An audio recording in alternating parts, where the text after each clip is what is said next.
gosh, this game is excellent. The famous Star Wars music is beautifully recreated, and the sound effects are great, like the Jawa's funny hee-hee noise. The final stage of Super Star Wars actually puts you in charge of an X-Wing as you blow up the Death Star. Episode 4, A New Hope, is the best episode of all the movies and all the games so far.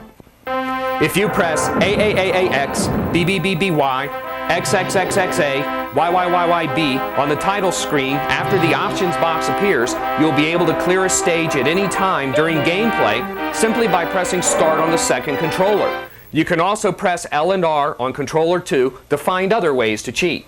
The first level is the worst in the entire game. Nothing big is happening yet. The plot hasn't even really begun. Luke will meet the Sarlacc pit monster at the end. After defeating this huge creature, Luke will find C-3PO and R2-D2. Star Wars fans will love the next level because they get to steer a land speeder in a 360-degree landscape. Jawas try to run you down as you head for the sand crawler. Your best course of action is to take a straight path to the sand crawler. Don't go after every little Jawa or fly around in all directions just to be cool. Enjoy the view. Coolness prevails in the next level too. The hee-hee of the Jawas is one of the first things you'll hear. You should recognize the music from the movie. Use super jumps, up and B, whenever necessary. The next level is okay. You'll encounter mini lasers and Jawas before your confrontation with the lava beast. Massive amounts of firepower are necessary to toast this dude. The big problem in this battle is not so much the actual boss as it is his flying spray of fireballs. The fireballs will easily knock you into the lava, which is immediate death upon impact. You'll find a curious R2-D2 after you terminate this boss. Level 5 gets better as you progress. The challenge picks up here as it did in the last level. Your main concern should be the flying enemies. They will often knock you to your death. Obi-Wan awaits you.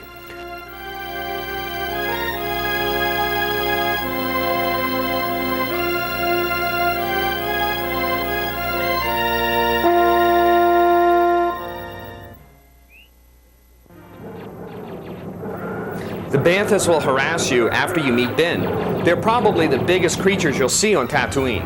The boss is cool because he's vicious but easy to defeat. This cross between a rat and a bat should give you no trouble if you simply stand to the left and shoot without stopping. While the next level is basically another land speeder stage, level 7 will pit you against stormtroopers for the first time. This level is pretty straightforward and offers no real surprises. The Cantina is an awesome level. The music is the same spectacular tune that rocked the Cantina in the movie. You shoot your way through hordes of barbarian creatures until you meet the boss. This mutant creature is the hardest boss in the entire game. Your only hope seems to be the plasma blaster. Level 9 is another basic level, except for the slanted floors which send you into deadly volts of electricity. It would have been cool if you got inside the Millennium Falcon and frantically attempted to work the controls to get the ship to boot up. Upon your escape from Tatooine, the Falcon will be captured by the Death Star's tractor beam. The next level is daunting as TIE fighters whiz through the hangar bay, often causing you to fall in one of the pits. The whole level is repetitive, but at least it's fun. The boss is a real doozy, so your best bet is the Plasma Blaster. Levels 11 and 12 should satisfy Star Wars fans with their challenge. In level 11, you must avoid spider droids and squishing walls as you search for Princess Leia. The boss is easy if you shoot diagonally. Level 12 is an upward journey to the tractor beam, which needs to be destroyed so the Falcon can escape the hangar bay. The action really begins to heat up from here. Level 13 is an excellent Mode 7 level, and you must shoot a certain number of TIE fighters and towers to proceed to the ultimate climax in the Death Star Trench. The 14th and final level is worth all the work to get there. The graphics are super. Shoot the laser shots instead of the TIE fighters if you want to succeed, and press the fire button rapidly. When Darth Vader suddenly approaches in his ship, gun him down like there's no tomorrow. The final task is to sink your photon torpedoes into the Death Star's exhaust outlet. Your X-Wing's onboard computer is tracking its location with a counter. When the counter reaches 0, fire both torpedoes by pressing L and R. The Death Star will explode, and you will be honored in a ceremony held by the Alliance.